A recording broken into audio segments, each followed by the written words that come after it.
Hi అండి. అందరు నమస్కారం. నా పేరు కిరణ్. ఇప్పుడు మనం మాట్లాడుతున్నాం 'బ్రహ్మముడి' సీరియల్‌లో మళ్ళీ రాజ్‌కి, కావ్యకి పెళ్లి జరగబోతుందా అంటే 90% అయ్యే ఛాన్సెస్ అయితే ఉన్నాయి. ఎందుకంటే అలాంటి ఎమోషన్ ఒకటి రావాలండి. వస్తేనే సీరియల్‌కి మనకు చూసేవాళ్ళకి కొంచెం హైప్ ఉంటుంది. అలాగే రిసార్ట్ ఎపిసోడ్‌లో మనకి అనుగుణంగా ఉందా? లేకపోతే పాడు చేసిందా? రిసార్ట్ ఆ ఎపిసోడ్ ఉంది కదా! ఆ ఎపిసోడ్ 4 ఎపిసోడ్‌లు, 5 ఎపిసోడ్‌లు జరిగాయి కదా! దానివల్ల మనకి ఏమైనా యూజ్ అయిందా? లేకపోతే పాడు చేసిందా? అనేది మాట్లాడదాం. ఎవరైనా కొత్తగా చూస్తున్న మాత్రం ఖచ్చితంగా సబ్స్క్రైబ్ చేసుకోండి.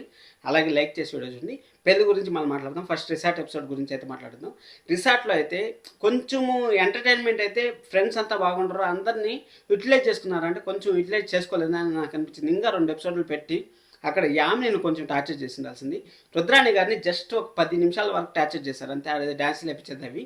అలా కాకుండా ఇంకా కొంచెం ఎక్కువ టార్చర్ పెట్టింటే బాగుండేది అనిపించింది. నాకు తెలిసి శనివారం ఎపిసోడ్ వరకు వచ్చింటే బాగుండేది. అక్కడ రాజ్‌కి అది చెప్తాను స్టోరీ చెప్పేటప్పుడు వాళ్ళు లైట్లు ఆఫ్ చేసిన తర్వాత వాళ్ళని ఆడుకొని అక్కడ స్టోరీ అక్కడికి ఆపేసి వాళ్ళని ఆడుకుంటే బాగుండేది. యామినిని రుద్రాణి గారిని కొంచెం ఆడుకుంటే బాగుండేది. అక్కడ ఎందుకో మైనస్ పాయింట్ అయితే నాకు అనిపించింది. మీకు ఈ పాయింట్లో ఎలా అనిపించిందో కామెంట్ చేయండి. ఖచ్చితంగా కామెంట్ చేయండి.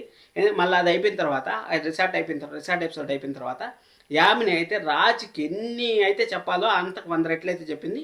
అంతకు 100 రెట్లు చెప్పిన తర్వాత రాజ్ అయితే కళావతిని కలవాలనేసి ఆతృత అయితే ఇంటికి వచ్చాడు. మీ అందరికి తెలిసిన విషయం.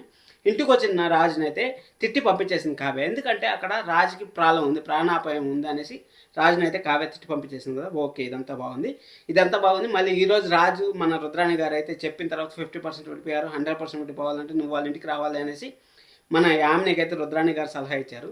అసలు రుద్రాణి గారు సలహా తీసుకొని అనామిక ఏడ కూర్చుందో అనేసి మీకు అందరికి తెలిసిందే కదా. పాపం జైల్లో కూర్చోంది రుద్రాణి గారితో చేరుకొని. అలాగే మన దానిలక్ష్మి గారు ఏమైపోయారు, గమ్మనే అయిపోయారు, గప్చిప్ అయిపోయారు. అందుకనే రుద్రాణి గారు సలహా తీసుకోకపోతే బాగుంటుంది యామిని నువ్వు. నేను చెప్తాను చూడు, రుద్రాణి గారు సలహా నువ్వు తీసుకోవడం వల్ల ఇప్పుడు రాజ్కి, కావ్యకి పెళ్లి చేయాలనేసి ఇంట్లో వాళ్ళంతా నిర్ణయించుకున్నారు.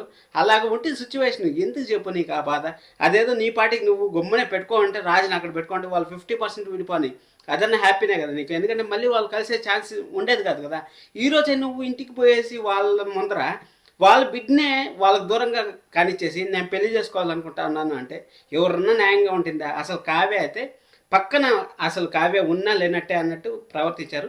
ఈ విధంగా ఉండాలి బద్దు. ఎప్పుడు ఒకరి కష్టం వచ్చిందంటే, కావ్య కష్టం వచ్చిందంటే ఎప్పుడు కావ్యానే పాటుపడతా ఉంటుంది. ఫస్ట్ టైం దుగ్గరాల ఫ్యామిలీలో కొంచెం ముందర ఒక అడుగేశారని నాకైతే అనిపించింది. అక్కడ ఎందుకంటే ఈరోజు అందరూ ఇంట్లో వాళ్ళు ఎంతమంది ఉన్నారో అంతమంది కలిపి మన రాజుకి, కావ్యకి పెళ్లి చేస్తే మళ్ళీ అల్లుడిగా ఇంట్లోకి అయితే అడుగు పెడతాడు అనేసి అన్నారు. ఎలాగోలా అడుగు పెట్టని మన రాజు మన ఇంట్లోకి వస్తే చాలు అనేసి అనుకున్నారు.